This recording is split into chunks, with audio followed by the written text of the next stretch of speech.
On se retrouve dans cette nouvelle série de vidéos sur les nutriments et après avoir parlé des protéines dans ma vidéo précédente, on passe tout de suite aux lipides. Les fameux lipides, souvent appelés graisses, ils constituent tout de même avec les protéines et les glucides l'une des trois grandes familles de macronutriments, c'est-à-dire l'un des constituants des aliments qui contribuent à l'apport énergétique. C'est d'ailleurs celui qui en apporte le plus car 1 g de lipides apporte 9 kcal, contrairement aux protéines et aux glucides qui eux n'en apportent que 4. Mais concrètement, un lipide, qu'est-ce que c'est? Les lipides sont des molécules constituées de glycérol et d'acides gras. Par exemple, les triglycérides sont les lipides les plus abondants et ça ressemble à ça. Une chaîne carbonée et 3 acides gras.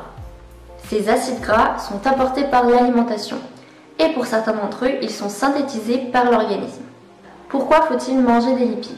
Les lipides jouent plusieurs rôles majeurs dans notre organisme, comme un rôle énergétique et de stockage d'énergie, car comme je l'ai dit, 1 g de lipides apporte 9 kcal, un rôle structural, car ils entrent dans la composition des membranes cellulaires et assurent leur fluidité, un rôle de précurseur de molécules, par exemple le cholestérol est le précurseur des hormones sexuelles, et enfin un rôle d'assimilation des vitamines liposolubles, donc les vitamines A, D, E et K. On peut classer les acides gras de deux façons différentes, du point de vue biochimique et du point de vue physiologique. Du point de vue biochimique, on distingue les acides gras saturés qui ne possèdent aucune double liaison, les acides gras monoinsaturés qui ne possèdent qu'une seule double liaison, comme l'acide oléique que l'on retrouve dans l'huile d'olive, et enfin les acides gras polyinsaturés qui possèdent plusieurs doubles liaisons.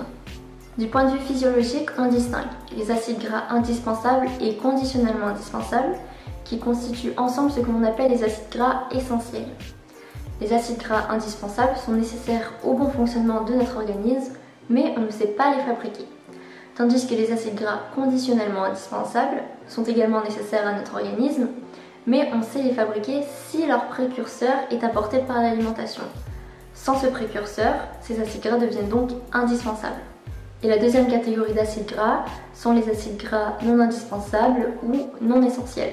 Parmi les acides gras essentiels, on distingue deux grandes familles, les oméga 6 et les oméga 3.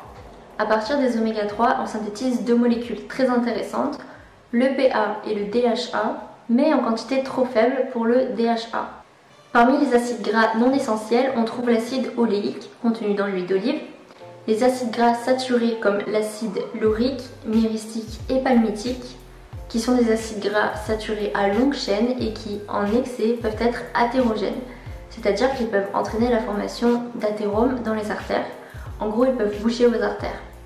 Alors que les acides gras saturés à chaîne courte et moyenne n'ont pas cet effet et pourraient même avoir des effets positifs sur la santé. On retrouve notamment ces trois acides gras saturés dans l'huile de coco, de palme et de palmiste, ainsi que dans le beurre. Il faut donc limiter leur consommation. Il existe également les acides gras trans, qui ont une structure particulière dans l'espace, que l'on retrouve naturellement dans la viande et la graisse de bœuf et de mouton, et dans les produits laitiers de vache et de chèvre. La formation d'acides gras trans peut également être entraînée par des traitements thermiques.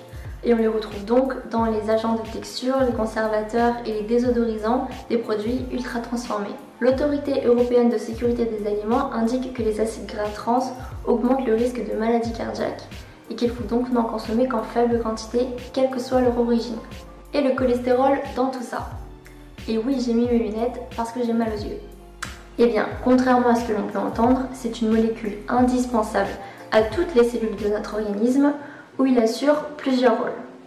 Précurseur des hormones sexuelles telles que l'œstrogène et la testostérone, précurseur de la vitamine D3 qui est synthétisée par la peau sous l'effet des rayons UV du soleil, précurseur des sels biliaires, composant des lipoprotéines membranaires et présent dans les lipoprotéines du sang. En plus d'être activement synthétisé par le foie, le cholestérol est également apporté par l'alimentation dans des produits animaux qui contiennent des lipides, comme le jaune d'œuf, les abats, les huiles de foie de poisson, les poissons et les viandes grasses qui en sont particulièrement riches. La consommation de ces aliments doit être surveillée seulement en cas de désordre du métabolisme lipidique. On peut donc manger des œufs tous les jours, ça ne donne pas le cholestérol. Les phytostérols. Composés naturellement présents dans les plantes, notamment les oléagineux, les phytostérols ont pour propriété de réduire le taux de cholestérol sanguin en entrant en compétition avec lui au niveau intestinal. Il limite ainsi son absorption.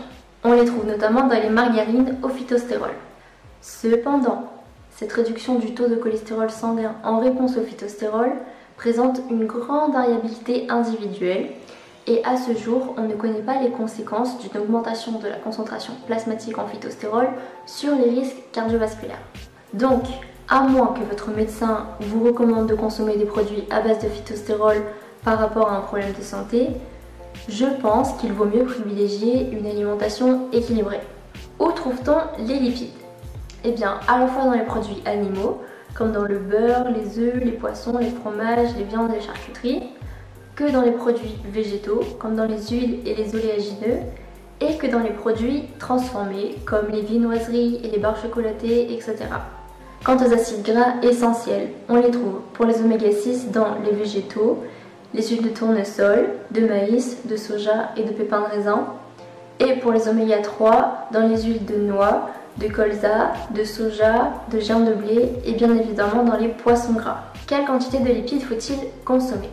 La référence nutritionnelle en lipides des adultes en bonne santé est de 35 à 40% de l'apport énergétique total. Si cette notion te paraît floue et que tu n'arrives pas à comprendre ce qu'elle représente, je t'invite à aller regarder ma vidéo sur l'équilibre alimentaire dans laquelle j'explique tout cela. Cet apport permet d'assurer la couverture du besoin en acides gras essentiels, la part des besoins énergétiques et la prévention de certaines maladies comme l'obésité, le diabète, le syndrome métabolique, les maladies cardiovasculaires, certains cancers, etc. Il est également important de s'intéresser à la qualité des acides gras de notre alimentation, car ils n'ont pas tous le même effet sur notre organisme. C'est pourquoi il existe différentes références nutritionnelles pour les différents acides gras. Pour l'adulte en bonne santé, il faut quotidiennement apporter, en termes d'acides gras indispensables, 4% de l'apport énergétique total d'oméga 6, 1% de l'apport énergétique total d'oméga 3 et 250 mg de DHA. En termes d'acides gras non indispensables, il faut consommer quotidiennement 250 mg de PA. Il faut que moins de 8 ou 8% de l'apport énergétique total soit apporté par l'acide laurique, palmitique et myristique. Il faut que moins de 12 ou 12% de l'apport énergétique total soit apporté par les acides gras saturés totaux. Et il faut que 15 à 20% de l'apport énergétique total soit apporté par l'acide oléique. A noter que ces valeurs sont différentes pour la femme enceinte et allaitante et pour le nourrisson, mais vous n'avez pas du tout à retenir ces valeurs. En pratique, pour couvrir ces références nutritionnelles en lipides et en acides gras chez l'adulte en bonne santé, il faut avoir une alimentation équilibrée, tout en essayant de privilégier l'huile d'olive, de noix et de colza, de limiter la consommation de produits ultra transformés contenant des agents de texture, des conservateurs, des désodorisants car ils présentent des acides gras trans, de consommer une fois par jour une petite poignée de fruits à coque comme des noix, des noisettes, des amandes, des pistaches non salées car ils sont riches en oméga 3 et de consommer un poisson gras par semaine comme des sardines, du maquereau, du hareng ou du saumon. C'est tout pour cette vidéo, j'espère encore et toujours que vous avez appris des choses et moi je vous dis à très vite pour en apprendre toujours plus.